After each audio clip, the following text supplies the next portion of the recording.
Yeah. Great. Today, thank you for all the presentations that you guys have presented so far. Those in the audience, hope this has been useful for you. As a wrap-up session, I will be presenting the OCP NIC 3.0 specification update for Q4 of this year. Again, my name is Thomas Singh. I'm a hardware engineer at Intel Corporation. I'm also the editor of the OCP NIC 3.0 spec. Okay. Here's a year in review. Last year in December 2019, we released version 1.0.0. That was a culmination of 2.5 years of effort by multiple companies, as you've heard speakers of those companies today. As a very collaborative effort to supersede the OCP MES 2.0 specification. Well, it's been about 11 months now, and version 1.1.0 was released just last week in November of 2020. In this specification update, we added the things you see on the screen, and we'll talk about these in the slides to follow. We talked about the PCIe insertion loss budget for small form factor and large form factor for PCIe Gen 5 specifically. You heard some presentations about that earlier today, as well as some power definition updates. This includes technical changes to the spec, as well as the power class change. We talked about scan chain briefly in the management test fixture, and we clarified the chain definition within the spec. We also added some temperature thresholds examples for the upper warning, upper critical, and upper fatal thresholds, and some text around there as examples and guidance for those that are developing cards. And as a result of doing so, there are some proof record updates. And as you'll see here as well, we have some mechanical updates for clarity for tolerances. So with that, let's just dive in.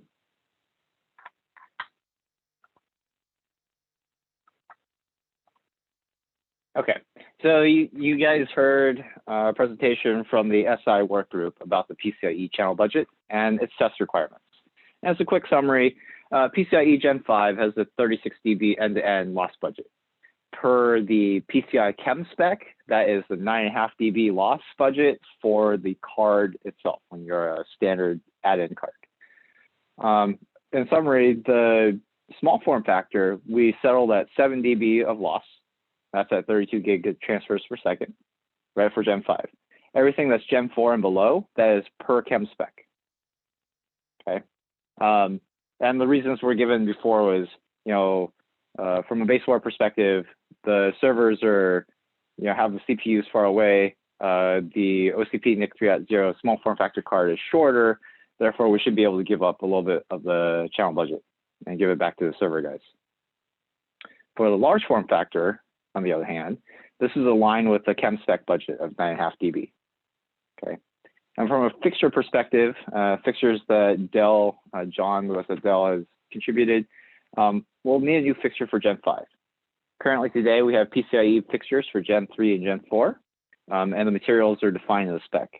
The Gen 5 material is a TBD selection, and we'll update that in the specification when we have more information.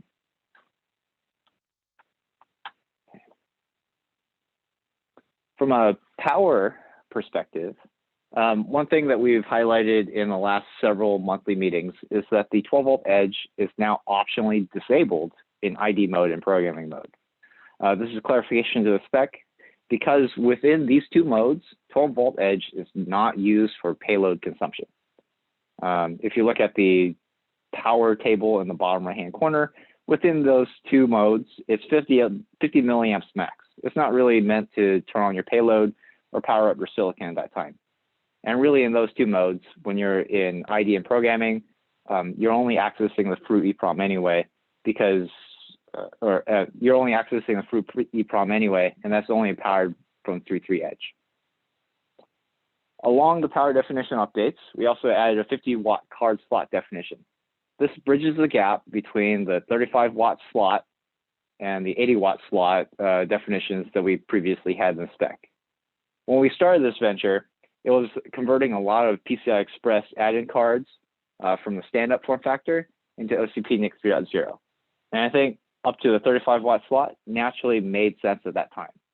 But as we move on in higher power transceivers, as well as higher power silicon, we wanted to add this medium power slot without a large transition up to 80 watts. This also makes sense from a baseboard perspective because you're sizing your FETs and your power delivery to handle, a targeted amount. From a server, you also have all this power being distributed elsewhere, so you may not be able to allocate 80 watts to the slot anyway. And this is a happy medium. And lastly, we updated the capacitance values for 12-volt edge for 80 watt and 150 watt cases. You see that in the bottom right-hand corner of the screen. Max capacitive load was at 500 microfarads each. Now it, or 500 and 1,000 microfarads respectively. Now it's 2,000 microfarads. This is more in line with what the PCI Chem spec allows. And if we plot the max capacitive load for all our slot classes, it's actually a fairly good linear match with what the Chem spec does.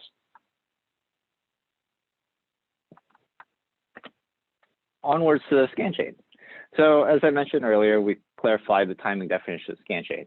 The first revision of the spec actually had a fairly high level implementation, but did not dive into nitty-gritty details was required. This resolves that in version 1.1. The timing diagram and the clocking diagram with respect to the other control signals is shown on the screen here. And we also talked about the ability of using a discrete versus an active base implementation. So instead of just using the shift registers that you buy commercial off the shelf, you can implement this in a CPLD or microcontroller if that is an implementation you wish to choose from a NIC perspective. Okay, we just want to make sure that's a permissible application, as well as making sure that if you were to go to that route, your design is backwards compatible with scan chain definition that is done with the discrete shift registers. And along with that, the systems management card that John Lewis was talking about will help validate this feature.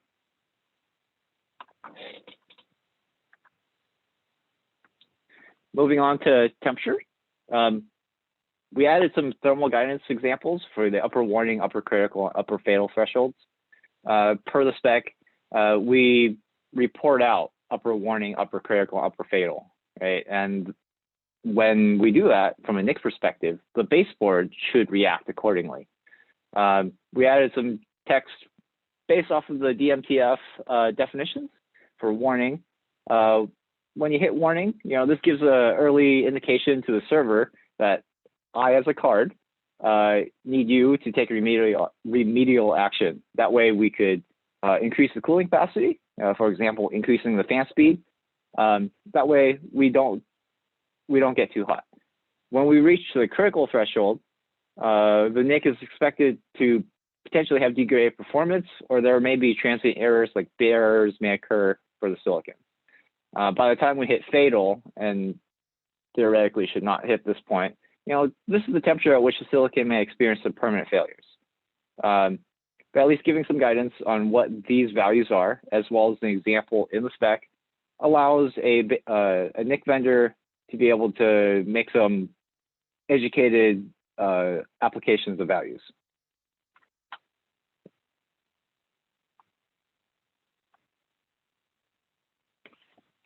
From a manageability perspective, the FRU, the OEM record, has a couple updates for version 1.1.0 as well. When we make changes to the FRU EEPROM map, there's an offset that we advertise compliance to. Offset 3 gets a new bit definition for version 1.1.0, and these are the changes that we made. So offset 911, we clarified that these entries that are existing from the 1.0 spec is for hot and cold aisle stamp flow applications with active cables. Previously, there was not that active cable distinction. It was assumed just to be that case. Offsets 25 and 27, we added entries for the standby airflow with passive cable. And with these two additions here, should cover the corner cases of hot and cold aisle active, as well as hot cold aisle with passive cables for your front end needs. Offset 21 was added for power class 8. This is a 10-watt QSFP module. And then offset 24, we added an entry for aux power supported ports. And what we mean by this is that when you are in aux power mode, you may use one or more of your ports for manageability over your front I/O. But not all cards may have all the ports available for such a configuration. Here, within the through OEM record, you can advertise which ports are actually available for that function. Okay. And moving on. From a mechanical perspective, not much has changed here. I think our OCP form factor, at least from a PCB perspective, in the XY has been stable, right? Earlier today, you heard about presentations on making a taller small form factor to increase cooling capacity. So in section 2.5, we clarified the PCB breakoff feature dimensions. This is for when you are using a PCB vendor that does not route out your board, and you may have V feature breakoffs or mouse bite breakoff features. The area that was changed is in yellow. This is the maximum breakoff feature tolerance to plus 0.13 millimeters to minus 0.23 millimeters for the width of the card. And the breakoff features is not to exceed 40 millimeters per side. Okay. And then in section 2.8.2, a minor change, we added a centerline datum H to these two figures, figure 40 and figure 54. Figure 40, 43, 46, and 54. And datum H is represented as a representative example shown here. Looking forward to post 1.0 or 1.1.0, again, presentations that you heard today, and you should look forward to updates to the spec in the months to come within the working group, as well as the monthly update calls. These things being the taller OCP NIC 3.0 small form factor, again, to increase cooling capacity, as well as to accommodate for future I/O, OSFP, SFP-DD, etc. As well as the LED measurement methodology and fixture. We'll add this to the spec and also give guidance for both a NIC and baseboard vendor of what we should expect for LED implementations. We may extend the luminous intensity range as well. That's to be discussed further within the LED subgroup. But this will allow easier sourcing of LED devices. As well, last but not least, the PCIe Gen 5 fixture information. Just as with the Gen 3 and Gen 4 fixtures, the Gen 5 fixtures will be documented within the spec, and you should look forward to seeing the source CAD files on the OCP wiki site, as well as these being available on the UNH IOL fixture site for purchase. With that, this is my last slide. A call to action. It's a very unique opportunity to work on a spec, especially as a very collaborative spec in an open community with your competitors, as well as major vendors that you may work with on a day-to-day basis. How do you get involved? Well, you can join the mailing list, and the mailing list link is at the very bottom of this sheet. It's on the groups.io page. We periodically send updates to the reflector, and this is a good way to see what's going on within the work group. I encourage you to attend the monthly update calls, and you can find scheduled events on the Open Compute wiki site. And then join the working group itself. Within the working group, it's not just the public side facing, but here's all the technical discussions that we bring up. We try to build consensus within all the companies for the new idea, and we'll take the technical merits of that and incorporate it into the spec. The really important thing here is that your input shapes the future OCP NIC 3.0. And that's a sentiment that's been echoed within the other presentations today. So I hope that you could get involved, and we'd love to hear your feedback on what's going on within your company and what you would like to bring to OCP NIC 3.0. With that, I think that's the end of my presentation. So if there are questions, I would love to answer.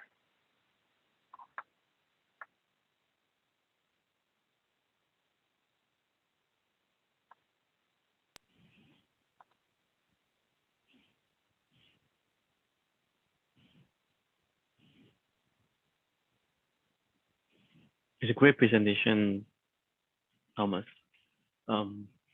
Yeah, there's one area that I would like to know more is regarding what's available on after the reform one, and you mentioned a few of them, like the top form factor and also potentially changing LED. Is there anything, any LED luminosity? Is there anything else that we expect for a change at this time? I don't think so at this time. There may be,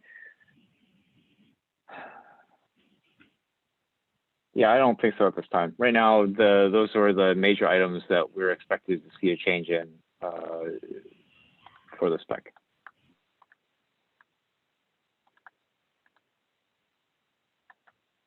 Oh, just really quick, those that do want to see what's going on for all the changes that are between 1.0 and 1.1, the wiki site actually has, we post versions of the specification with change bars. That way you can see all the changes. During the process of releasing 1.1.0, we've had 4 release candidates of the spec as well. And there are diff files that show all the incremental changes between 1.0 and RC1, RC2, RC3, and RC4. If you have any questions about this, feel free to either shoot me an email directly or to the reflector.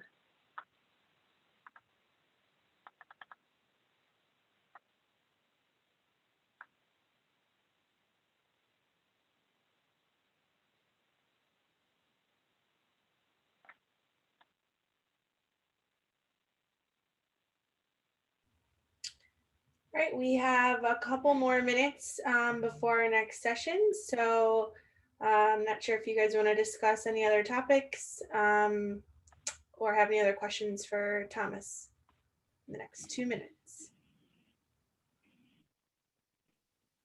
A little cell call regarding for those who missed our monthly meeting, there's also a recording and presentation in our wiki, so you can track back what we have discussed throughout the year. Yep, the URL for the wiki site is back on the screen.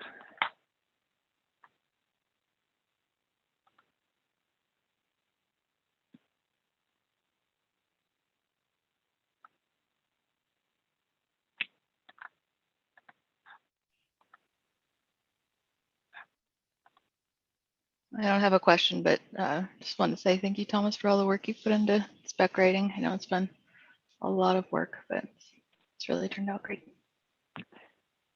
It's been a pleasure. So this has been a great community effort project, and working on something that transcends just a single company has been an honor. Yeah, I concur what April said. Definitely a lot of work, and thanks for your contribution. Not a problem.